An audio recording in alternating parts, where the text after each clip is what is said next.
YCP ఏంటో మేమేంటో తెలుసుకుంటా ఉన్నట్టుగా మాట్లాడాడు. దాన్ని ఏమనుకుంటున్నారు? జగన్మోహన్ రెడ్డి గారు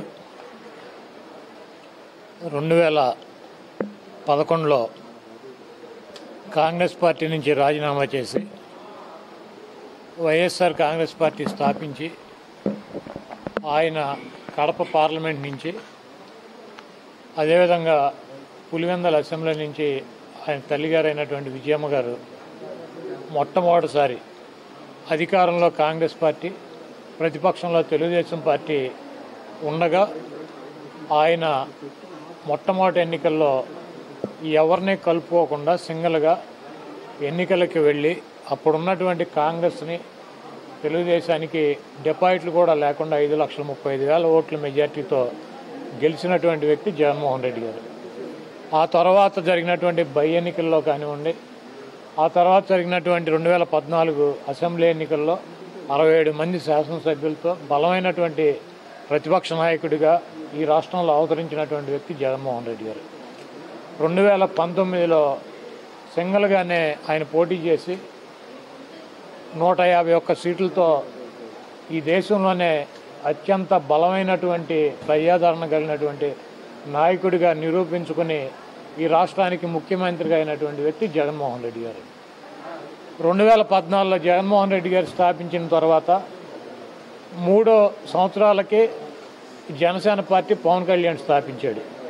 ఈరోజు నువ్వు గెలిచింది ఏంటంటే నువ్వు 2 చోట్ల ఓడిపోయావు శాసనసభ్యుడిగా పోటీ చేసి. ఇదొక దేశంలోనే ఒక పార్టీ పెట్టి 2 చోట్ల పోటీ చేసి 2 చోట్ల ఓడిపోయినటువంటి అరుదైనటువంటి రికార్డు నీ సొంతమైంది. ఇప్పుడు ఒక జెడ్పీటీసీలో 2 జెడ్పీటీసీలో గెలిచాడంట, ఒక 160 మంది 170 మంది ఎంపీటీసీలు గెలిచారంట. 10,000 మంది ఎంపీటీసీలు ఉంటే 160-170 మంది ఎంపీటీసీలు గెలిచారంట. ఇది ఆయన బలం అంట.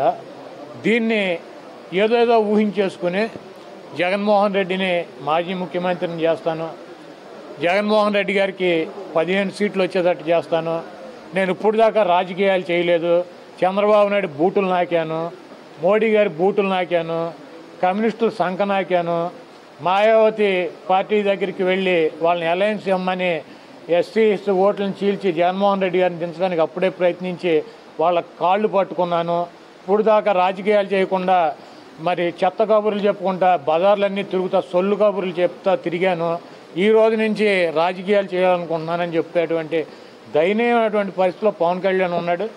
జగన్మోహన్ రెడ్డి గారు సింహం లాంటాడు. 2014లోనూ సింగిల్గానే పోటీ చేశాడు, 19లోనూ సింగిల్గానే పోటీ చేశాడు, పార్టీ పెట్టినప్పుడు కూడా సింగిల్గానే పోటీ చేశాడు. ఏ పార్టీల మీద ఏ వ్యక్తుల మీద ఆధారపడకుండా ఈ రాష్ట్రం ఉన్నటువంటి ప్రజానికాన్ని నమ్మి ఆ పైన ఉన్నటువంటి దేవుణ్ణి నమ్మి జగన్మోహన్ రెడ్డి గారు పార్టీని నడిపేటువంటి వ్యక్తి. జగన్మోహన్ రెడ్డి గారు సింగిల్గానే వస్తాడు 2024 ఎన్నికల్లో కూడా.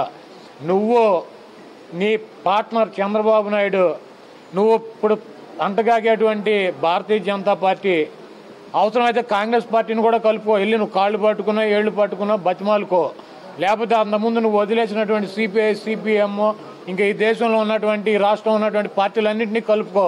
నువ్వు జగన్మోహన్ రెడ్డి గారిని నీ లైఫ్ టైం నువ్వు బతికున్నంతకాలం నీకు టైం ఇస్తున్నా. నువ్వు జగన్మోహన్ రెడ్డి గారిని ఈ రాష్ట్రంలో నువ్వు మాజీ ముఖ్యమంత్రిని కనుక చేయగలిగితే రాజకీయాలు వదిలేసి నేను వెళ్ళిపోతా. నువ్వు 2024 ఎన్నికల్లో నువ్వు కనీసం శాసనసభ్యుడిగా కూడా గెలవలేనటువంటి చోట దద్దమ్మవు నువ్వు జగన్మోహన్ రెడ్డి గారు నీకుని జగన్మోహన్ రెడ్డి గారికి ఏమైనా సంబంధం ఉందా? నువ్వు నక్కకి నాగలోకానికి ఎంత తేడా ఉండదు అంత తేడా ఉన్నటువంటి జగన్మోహన్ రెడ్డికి ఛాలెంజ్ చేసేటువంటి శక్తి కానీ సామర్థ్యం కానీ నీకు లేదు. ఇప్పటికైనా బుద్ధి తెచ్చుకున్నావు, రాజకీయాలు చేయాలని చెప్పి నిర్ణయించుకున్నాను అనుకున్నావు, రాజకీయాలు చేయి. ఇంకా చంద్రబాబు నాయుడు బూటులు నాకే కార్యక్రమం, చంద్రబాబు నాయుడు సంఖ నాకే కార్యక్రమం ఇప్పటికైనా వదిలేసినందుకు మరి శాసనసభ్యుడి కన్నా గెలుస్తావో లేదో చూసుకోమని చెప్పి పవన్ కళ్యాణ్ అధికార పార్టీ నాయకులకి వైఎస్ జగన్మోహన్ రెడ్డి గారికి భయం అంటే ఎట్లా ఉండదో తెలియదు. కాబట్టే ఆ రోజు దేశంలో అధికారంలో ఉన్నటువంటి సోనియా గాంధీని ఏకముక్క కింద తీసి పార్టీ స్థాపించి 16 నెలలు జైలు జీవితం అనుభవించి 12 అక్రమ కేసులు పెట్టుకుని సింగిల్గా ఒక్కడే సింహంలాగా పోరాడి ఈ రాష్ట్రంలో ముఖ్యమంత్రి అయినటువంటి జగన్మోహన్ రెడ్డి గారు సోనియా గాంధీకి, మోడీకి, ఇటువంటి వ్యక్తులకే భయపడక 16 నెలలు జైలు శిక్ష అనుభవించి అనేక కేసులను ఎదుర్కొన్నటువంటి జగన్మోహన్ రెడ్డి గారు ఈ పవన్ కళ్యాణ్ ఏం భయం చూపిస్తాడు? సినిమా చూపిస్తాడండి, ఒక ఫ్లాప్ సినిమా తీసుకొని జగన్మోహన్ రెడ్డి గారు మాకు భయంకరంగా ఒక జానీది ఇంకోటి తీసి మాకు చూపిస్తాడా?